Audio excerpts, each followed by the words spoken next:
air pollution with famous lines of Coleridge from his Ancient Mariner.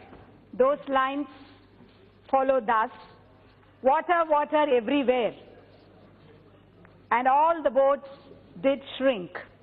Water, water everywhere, not a drop to drink. The modern version of his poem would be air, air everywhere. Polluted, our lungs will shrink. Air, air everywhere, beware, oxygen bars everywhere. Alarming, isn't it, Honorable Chairperson? According to Air Visual, the leading source of international quality data, India is home to 20 of the world's 25 worst polluted cities. And needless to state that the increasing air pollution in our national capital, Delhi, is a matter of great concern as well as worry for all of us. But, Honorable Chairperson, it is sad to note that the government, probably they concentrate themselves in taking temporary measures rather than finding any permanent preventive solutions in the long run. The air quality index in Delhi indicates that the PM2.5 concentration to be more than 500 micrograms per cubic meter during the month of November, which is an alarming sign. These PM2.5 are extremely damaging because they can straight away interfere with our human defensive mechanisms like sneezing, swallowing, as well as other sort of involuntary human mechanisms. They can penetrate our trachea, they can easily get deep down our bloodstreams, thereby damaging the healthy lungs of a healthy person. So the alarming bell has already rung, and I would like to bring to the attention of this august House the seriousness of the issue, and would like to persuade the union government as well as the state government to take proper measures as well as implement stringent laws concerning climate changes as well as air pollution. Well, respected Chairperson, this is not just the case in Delhi, but according to the Air Quality Index of Central Pollution Control Boards, the ozone and the nitrogen oxide particles are increasing in Manali and Chennai as well as in recent times. This is a matter of personal concern to me because on November 17th in Velachery, in my South Chennai constituency, Tamil Nadu, the nitrogen dioxide was a permanent pollutant throughout the day. It remained so, prominent as well as a permanent pollutant throughout that day, and the PM2.5 levels were around 46 to 67 micrograms per cubic meter. In the Alandur depot in Tamil Nadu, it remained more than 110 micrograms per cubic meter throughout the day. But the present state government, instead of hitting the bull on the horn, just slumbered on it without taking any proper steps, neither being aware of the seriousness of the situations nor taking any permanent preventive measures. Whereas when our party leader, Dr. Kalaignar, was the Chief Minister of Tamil Nadu, and our party president, Mr. M.K. Stalin, was the Deputy Chief Minister, lot of lung spaces were created in Chennai, and I would insist that the present state government would take lessons from our Dr. Kalaignar as well as from our party leader, Mr. M.K. Stalin, in saving the environmental facilities as from the hazards of air pollution as well as the global warming. Honorable Chairperson, I already stated that it is not a local issue, but it is a global issue. Now that India had been ranked at the upper end in the list of the most polluted countries with Georgia and Bangladesh, we need to take it up with the utmost urgency like a health emergency. Also, it is not a regional problem pertaining only to Delhi or to Manali or to Chennai. It is a problem of the tomorrow's youths, problem of today's as well as tomorrow's children. It is the problem of our posterity. And if we say that the destiny of the nation is known in the way in which how it is treating its senior citizens as well as its children, I urge the union government as well as the state government through you to take proper steps to ensure the health and safety of the children, which are the assets of the nation. Also, our respected member, Honorable Member Mr. Manish Tiwari had spoken about China as a trendsetter. In that pathway, I would like to bring attention to the House the trend-setting attitude of the Londoners and the measures taken by the Mayor of London, Sadiq Khan, in 2016, when he was holding the office of Mayor, London Mayor, as the office of London Mayor. He declared the pollution rate of a city and declared it as a public health emergency, stating that the children living and studying in pollution hotspots are growing up with underdeveloped and stunted lungs. Therefore, it is not just an environmental issue, but a health issue of utmost emergency. That's what he stated, and along with Rodriguez, as Deputy Mayor for Environment and Energy, he published the city's first ever integrated environment strategy, aiming to make London greener, cooler and ready for future.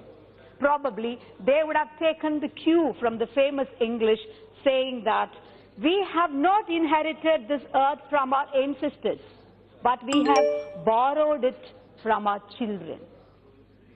When London will take it, why not Delhi? Why not Chennai? But it is a journey of 1,000 miles, and I have a very shocking data to share in this House. Air pollution in India is estimated to kill about 1.5 million people every year. It is the 5th largest killer in India. India has the world's highest death rate from chronic respiratory diseases and asthma, according to the WHO. In Delhi, poor quality air irreversibly damages the lungs of 2.2 million, or 50% of all children. Don't we take the measures of utmost emergency methods in the war front at the level of the climate change as well as to control the air pollution so that we can give a very safe planet to our posterity. After the great smog of Delhi in 2017, the air pollution spiked far beyond acceptable levels in the last 2 years too. Levels of PM2.5 and PM10 particulate matter hit 999 micrograms per cubic meter, while the safe limits for those pollutants are just 60 and 100 respectively. Chairperson, Delhi is described as gas chamber. I am reminded of the lines of Shelley about wind, west wind in particular, which can be very well befitting to air also. He says, wild spirits, which art thou moving everywhere, destroyer and preserver, there or here. Air in Delhi is a destroyer rather than the preserver. And the air quality index of 999, sir, is equivalent of smoking 45 to 50 cigarettes a day. Very alarming it is. According to one study, Delhi citizens would live an average of extra 9 years if Delhi met WHO air quality standards. Well, the popular myth about the cat says that every cat has 9 lives. But can't or won't an individual is entitled to have that extra 9 years if the government takes up the issue very seriously and work on it with stringent laws with the utmost care and preventive methods. Coming to the causes of the air pollution, to note a few, I understand that vehicle emissions, wood burning fires, fires on agricultural land, exhaust from diesel generators, dust from construction sites, burning garbage and illegal industrial activities in Delhi are the haphazard factors. But blaming the voiceless firework manufacturers alone is not very fair. I come from Tamil Nadu and my village is next to Sivahasi, which thrives mainly on the firework industry, and just to blame the firework manufacturers is not very fair, just as we can't be blaming the burning of the agricultural wastage. And there are many other factors like fire in Balswar landfill, which is the cause for it. I would like to just give a few loopholes in Lakwana. The usage of machines called high-volume samplers to measure PM2.5 is not up to standard in India. Also, there is a data manipulation. Most pollution control boards of states present outdated data. For example, Odisha has 2006 data on its website. Gujarat gives an annual average for 2009 to 10. No exact figure has been given. Only the average figures have been given so far. One more important fact which I would like to draw your attention is, sir, the Ministry of Earth Sciences published a research paper in October 2018 attributing almost 41% to vehicular emissions, to 21.5% to dust and 18% to industries. The Director of Center for Science and Environment, I would like to please listen to this, sir, alleged that the Society of Indian Automobile Manufacturers is lobbying against the report because it is inconvenient to the automobile industry. So it is a very serious factor which I would like the government to take attention towards it. Also, the government, Indian government is imitative, parrot-like in adopting methods set by the US Environmental Protection Agencies. For example, some of the machines only work when the temperature is between 25 and 35 degrees, not very properly suitable, sir. Just 2 minutes. Suitable? Just 2 minutes. For a tropical country like India. I have got a few suggestions and questions. I would like to pose few questions. Sir, there are other states around which follow slash and burn agriculture, but is there other states whose air quality index is this low as Delhi? Also, India being the part of the Paris climate change, has it been to any good of us? Has India taken up any fruitful tips from the treaty to tackle the situation in the emergency basis? Also, I would like to ask the Union Minister through you whether there is any major important policy decisions in the pipeline to tackle this situation. And a few solutions, sir.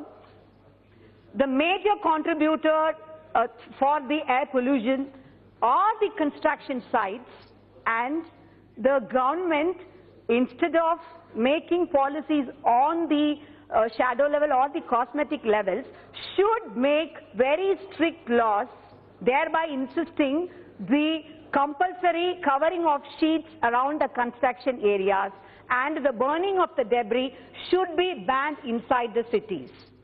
One other way can be by introducing prefabrication and modular construction technique, which is cheaper and cost and time effective. Also, I would like to have one minute.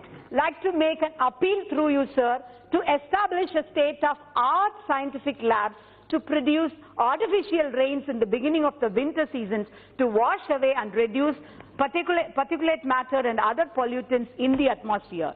Great poet Bharatiyar from Tamil Nadu, who can be kept on par with Rabindranath Tagore, has written beautiful lines about air, prana as a source, elixir of life.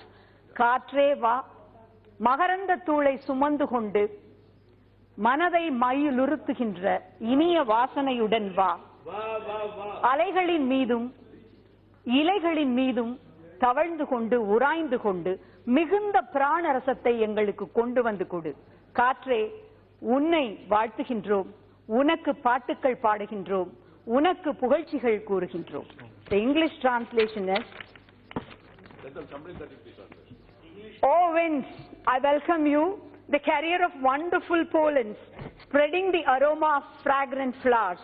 Come gently, kissing the leaves and waves. You bequeath the elixir of life to us. We sing in praise of you, we adore you in awe, we worship you with the bow. Thank you very much. Thank you. Thank you. Thank you. Shrimati doctor Kakoli Ghosh Dastidar ji. शुक्रिया माननीय अध्यक्ष महोदय. मैं अपनी आभार व्यक्त करती हूँ. मैं अपनी आभार व्यक्त करती हूँ अध्यक्ष महोदय.